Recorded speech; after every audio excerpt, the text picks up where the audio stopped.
warahmatullahi wabarakatuh. Saat ini kita mau jelajah pegunungan.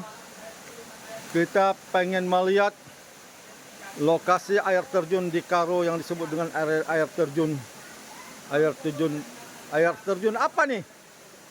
Apa nama air terjun? Air terjun Karo. La ilaha illallah. Air terjun Garut. Oh, air terjun Garut. Nah, ini dia nih. Ini siapa yang mandi di sini ini bisa jadi obat. Ya. Bisa jadi obat. Kan gitu, Adik. Ya. Bisa jadi obat. Nah, ini kalau kita lihat ini.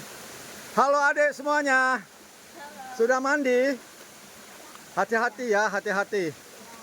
Hati-hati. Nah, ini kita takut juga ini.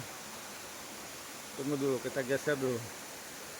Nah, memang untuk mendapat kemari agak berat ini, tantangan ini.